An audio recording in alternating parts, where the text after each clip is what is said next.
line had moved miles, mobile warfare was back, and all across Britain the church bells rung. A clear-cut victory at last, but how?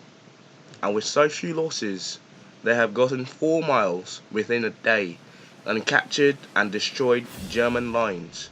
But what was their secret? The tank had come of age. Britain's new weapon, the tank, had won its first victory, and tank warfare was cemented in history at the Battle of Cambrai. The Germans were eager not to lose, however, as they made a counterattack and took back Cambrai, but no one, not even the Germans, can deny the impact of the tank in modern warfare. But, you know what, we gone too far. Let us simmer down and go back to the beginning. Right off the back of Passchendaele, the Germans, even the British themselves, didn't even expect a battle right after that one. It was the most infamous battle of World War I, as you can guess. With over 250,000 casualties, the whole army needed a rest. The infamous Sir Douglas Haig had pressure on him to win a victory and to drive the German lines back before the year was out. Everyone needed a victory. The cabinet at home, Haig himself to keep his job, everyone at home to keep up home morale, and even especially the men in the trenches needed a victory to keep up their morale. New officers on the Hague also wanted to try out new tactics, artillery methods, smoke screen, and of course, en masse tank tactics. In World War I, barbed wire was everywhere. Everyone's enemy was barbed wire. And to tackle this, artillery would usually fire in front of the trench and not directly into it. But by 1917, artillery gunners had gotten so accurate that they didn't even need to gauge shots. They would just look at the map and the artillery would land on that spot instantaneously. But it still left the barbed wire, and even if they hit it on the spot, shelling could never cut all the barbed wire, and in some cases it would be a tangled mess and probably even make it worse to cross. And of course the element of surprise was lost as well by artillery, because the Germans, or the British vice versa, knows that you're coming with artillery strikes. So the tank was used to destroy the barbed wire, of course.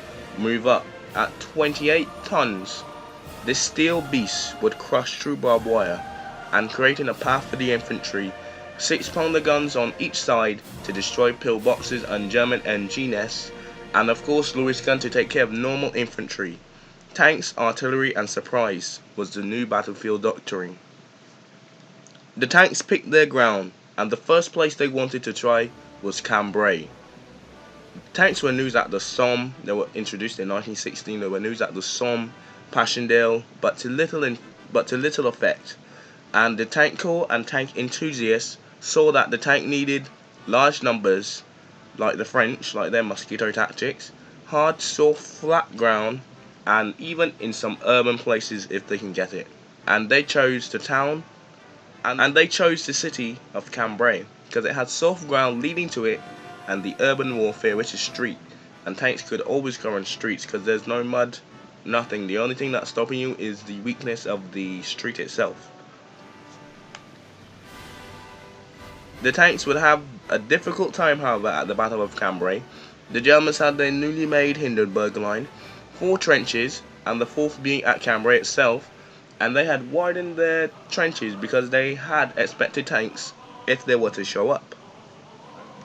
Cambrai already had a shortage of troops sent from Passchendaele and the Somme, and a lot of men were on leave, so the attack was now on a narrow front, half the size of the Somme. Though the rivers and canals would aid in their flanks, they would have to cross them eventually. They had a well-planned operation. Tanks and guns came up at night, officers and planners wore coats to hide their ranks, and even the classic false rumors were spread. The tanks spread across all of them had 5 million bullets, 500,000 6-pounder gun ammunition, 250,000 gallons of petrol, oil and grease, and they were brought up and hide away from enemy view. They had to make makeshift bridges as well, made out of brushwood, so to cross the widened trenches. The infantry would follow close behind, so that because their job was to take out German artillery aiming at them, but of course to occupy the trenches and other tasks, because the tank was basically their shield and kind of their on the move killer as well, so they had to move behind the tank. Okay. At 6:20 a.m., the British guns opened fire on the German lines. It was so intense, so sudden that the Germans were surprised by the smoke, gas, and high explosive artillery shells. They had peeped their heads out of the trenches to see tanks coming towards them. They immediately surrendered in their hundreds, and those who fought were killed instantly. As the sun raised, they had already made a breakthrough. They have now to take Burlong Woods on the left of the village of McCoy and Messines. They had to capture these bridges to get to Cambrai and have the cavalry cross. By the afternoon, they were there and almost 4 miles away from Cambrai. The French poured onto the street looking for liberation. The first major mistake on how to noose tanks and infantry together was the 51st Highlander Division. When their tanks were sent ahead while the infantry would stay behind and the tanks were shot to pieces and they had to retreat. So now the infantry by themselves had to grow up and they were automatically torn to shreds, and they halted their attack on Burlong Woods. So the gateway to Cambrai and beyond was at a stalemate so far. Yet another mistake was taking place on the right side, as the British had two main bridges to McCoy and Messines, but the cavalry exploit was way behind the enemy lines at the HQ of Sir General Byng. So by the time they heard of the breakthrough, the division didn't get there by 3 p.m. and they rode into the dust, making more gains slightly impossible, and barely managing to get over it in time, and the other 5 divisions had actually had to retreat to water and feed their horses, so they had no gains on that side either. They did, however, this is a happy story, they did, however, manage to have 4 miles out of 5. German army stationed at Cambrai was but destroyed. 4,000 men lost. Even by Great War standards, that was amazing. Massive victory. The second day, however, was far from perfect as the first. First off, the 51st Highlander Division, yes, those guys again, in true form went ahead without their tanks, as they were trapped until the tanks had to relieve them, and were trapped until their tanks relieved them. And on the right side, the Germans had armor-piercing rounds to shoot at the tanks, and the tanks did arrive late, giving them enough time to set up. They got over the shock and awe of the psychological aspect of the tank and just focused all their efforts on the tank. Some even formed makeshift tank hunter groups and got Gerber granatas, a bundle of about 6 to 9 grenades, on a one stick with one fuse, and a turret at the tracks to disable and destroy movement, thus basically getting into the tank itself. Also, the tank had its own worst weapon, the conditions inside the tank. Getting shot, heat, noise, constant yelling in your ears, dizziness, just plain claustrophobic conditions made tank crews only neutral about 2 days at a time. So the tank itself was its own worst enemy. There wasn't no AC, no cooling, there wasn't no modern stuff in tanks that we know today, no air vents. It was just a makeshift steel plate construction made to last a breakthrough or two and then basically be shot up. It doesn't matter. So they needed one last push. Haig thought within 48 hours, Haig being the man he is, saw that Cambrai might have to be called off. So he said, one last push within 48 hours. If you don't see any major gains, shut it down and the advance would stand to a halt. So they had to try and take Burlong Woods, and it cost them dearly. I think that's where the South Africans had their most bloodiest day as well, and the Canadians as well, can't forget the Canadians.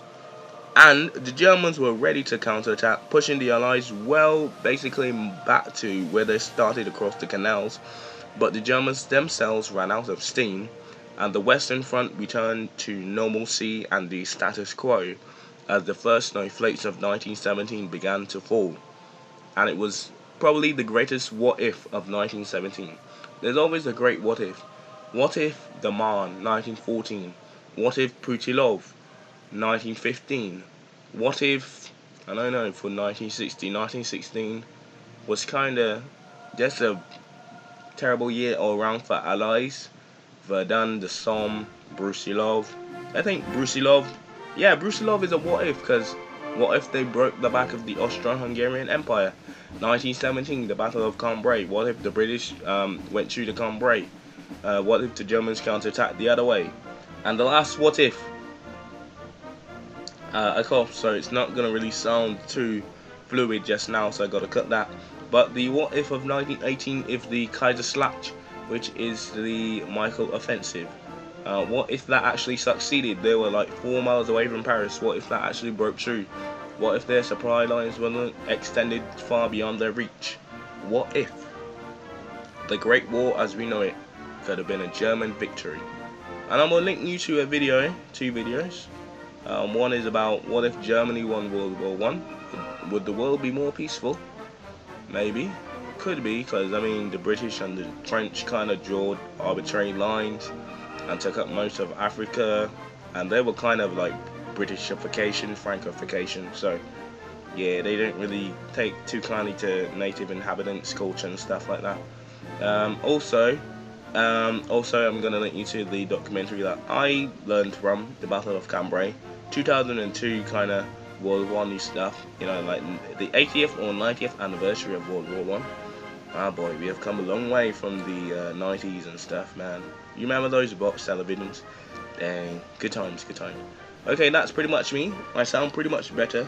Hopefully, if I take some more histol and stuff, I should basically be back to normal. I still got a stuffy nose, not really stuffy nose, I don't know. I woke up, I realized, well, I didn't realize, well, last night I realized that was so amazing, dude. Like, last night I realized that today's the 20th, so I hustled, well, not really hustled, but got most of my information. I sat down for about an hour writing this. So, yeah, because I haven't done, oh, damn, we've gone over 20 minutes.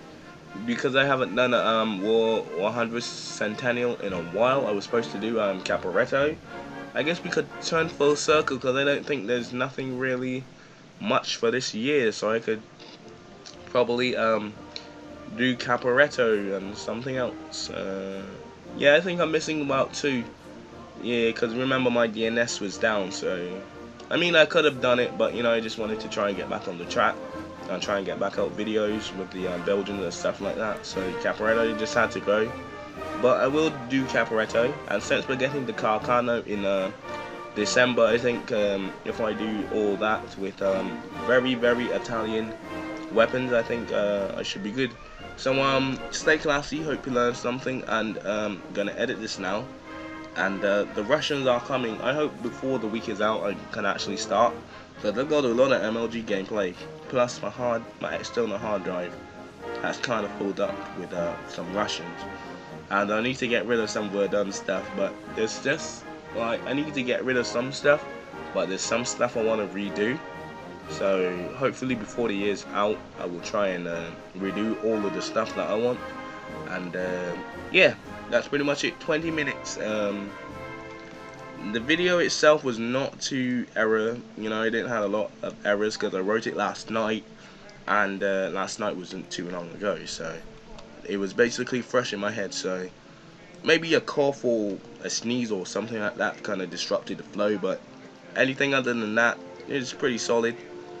So yeah, before I go into oblivion, the videos, if you made it this far, type in what if in the comments if you know you're into that kind of stuff. I hope you learned something. Yeah, getting that kind of yeah, getting that cough. Almost there. We're almost healthy again. Hopefully we can start the Russians tomorrow. Gonna go to bed early, I promise. So hope you learned something, and see you tomorrow.